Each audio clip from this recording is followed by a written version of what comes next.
pre-planned and pre-arranged operation whose place and time were communicated to Elijah in advance. The designated place was in the Jordan Valley, on the eastern side of the river, perhaps in the very area where Elijah was ordained as a man of God. As he began his last journey to Gilgal, a place commemorating an earlier miracle, as the Bible tells, he had a tough time shaking off his devoted chief disciple, Elisha.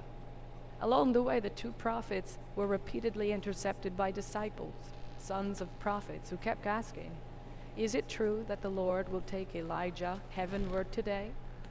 Let the biblical narrator tell the story in his own words.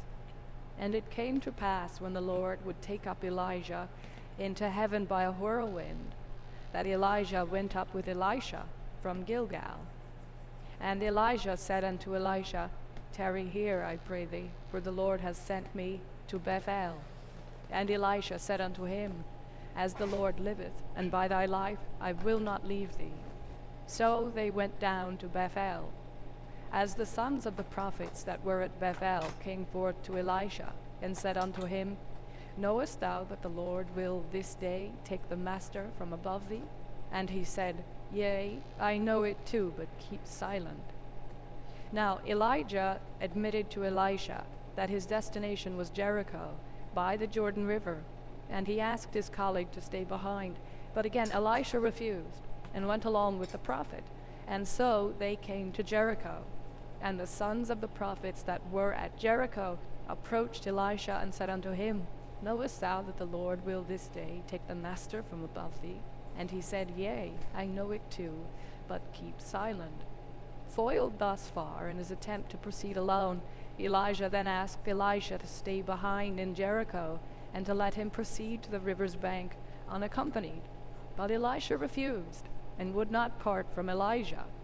Encouraged, 50 men of the sons of the prophets went along, but they stopped and stood apart as the two, Elijah and Elisha, reached the Jordan. And Elijah took his mantle and rolled it together and struck the waters. And the waters parted hither and thither, and the two of them crossed over on dry ground.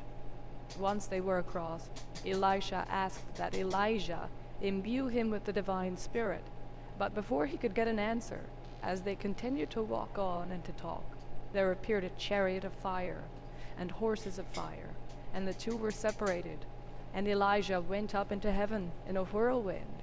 And Elisha saw, and he cried out, my father, the chariot of Israel and its horsemen!" And he saw it no more. Distraught, Elisha sat stunned for a while. Then he saw that the mantle of Elijah was left behind. Was it by accident or on purpose? Determined to find out, Elisha took the mantle and returned to the banks of the Jordan and called the name of Yahweh and struck the waters, and lo and behold, the waters parted hither and thither, and Elisha crossed. And the sons of the prophets, the disciples who stood back on the western side of the river in the plain of Jericho, saw this, and they said, "The inspiration of Elijah doth rest upon Elisha." And they came toward him and prostrated themselves before him.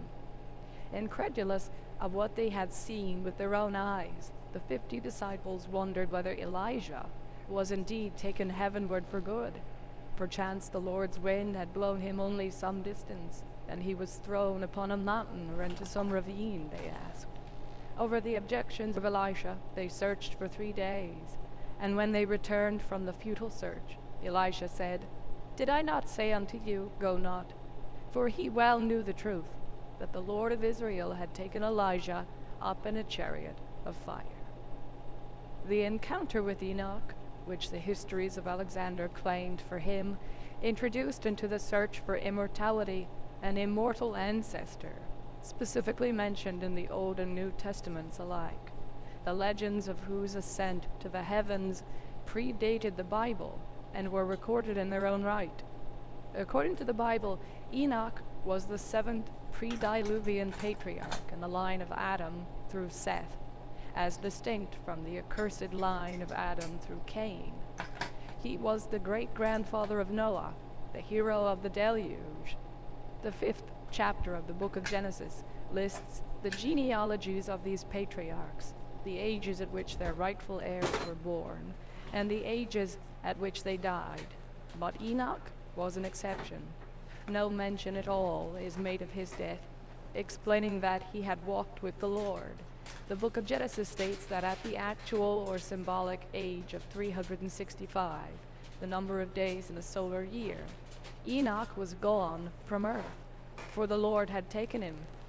Enlarging on the cryptic biblical statement, Jewish commentators often quoted older sources which seemed to describe an actual ascent by Enoch to the heavens, where he was, by some versions, translated into Metatron, the Lord's Prince of the Countenance, who was stationed right behind the Lord's throne. According to these legends, as brought together by I.B. Lavner in his Kol Agadoth Israel, all the legends of Israel, when Enoch was summoned to the Lord's abode, a fiery horse was sent for him from the heavens. Enoch was at the time preaching righteousness to the people. When the people saw the fiery horse descending from the skies, they asked Enoch for an explanation, and he told them, "Know ye that the time has come to leave ye, and ascend to heaven." But as he mounted the horse, the people refused to let him leave, and followed him about for a whole week. And it was on the seventh day that a fiery chariot drawn by fiery horses and angels came down and raised Enoch skyward. While he was soaring up, the angels of heaven objected to the Lord.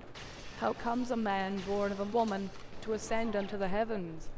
But the Lord pointed out the piety and devotion of Enoch, and opened to him the gates of life and of wisdom, and arrayed him in a magnificent garment and a luminous crown. As in other instances, cryptic references in the scriptures often suggest that the ancient editor assumed that his reader was familiar with some other more detailed writings on the subject at hand. There are even specific mentions of such writings, the Book of Righteousness or the Book of the Wars of Yahweh, which must have existed, but were entirely lost. In the case of Enoch, the New Testament augments a cryptic statement that Enoch was translated by the Lord, that he should not see death, with a mention of a testimony of Enoch, written or dictated by him before his translation to immortality. Hebrews chapter 11, verse 5. Jude 14, referring to the prophecies of Enoch, is also taken as referring to some actual writings by this patriarch.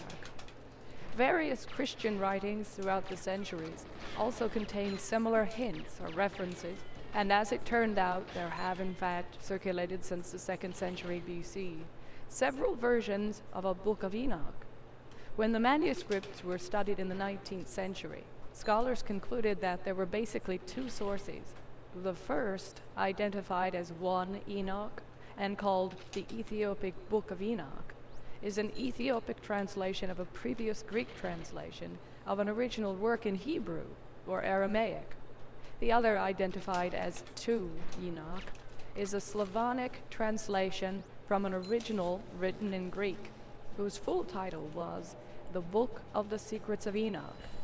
Scholars who have studied these versions do not rule out the possibility that both 1 Enoch and 2 Enoch stem from a much earlier original work, and that there indeed could have existed in antiquity a Book of Enoch, the Apocrypha and Pseudepigrapha of the Old Testament, which R.H. Charles began to publish in 1913, is still the major English translation of the books of Enoch and the other early writings which were excluded from the canonized Old and New Testaments.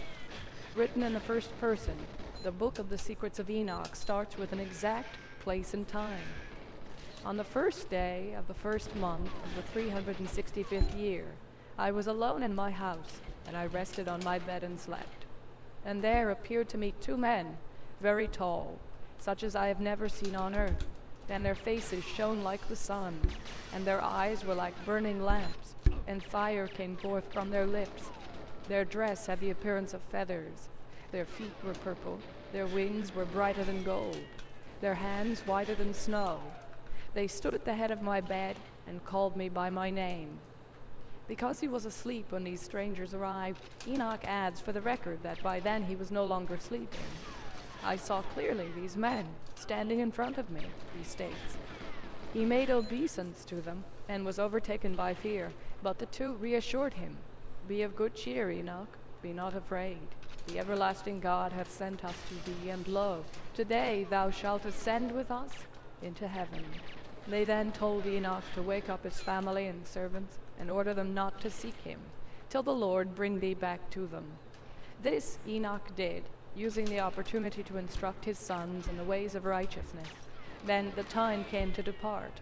It came to pass when I had spoken to my sons, these men summoned me, and took me on their wings, and placed me on the clouds. And lo, the clouds moved. Going higher, I saw the air, and going still higher, I saw the ether. And they placed me in the first heaven, and they showed me a very great sea, greater than the earthly sea. Ascending thus unto the heavens upon clouds that moved, Enoch was transported from the first heaven, where 200 angels rule the stars, to the second gloomy heaven, then to the third heaven. There he was shown a garden with a goodliness in its appearance, beautiful and fragrant trees and fruits. In the midst therein there is a tree of life, in that place on which the God rests when he comes into paradise. Stunned by the tree's magnificence, Enoch manages to describe the tree of life in the following words. It is beautiful more than any created thing. On all sides in appearance, it is like gold and crimson, transparent as fire. From its root go 4 streams which pour honey, milk, oil, and wine, and they go down from this heavenly paradise to the paradise of Eden, making a revolution around earth. This third heaven and its tree of life are guarded by 300 very glorious angels. It is in this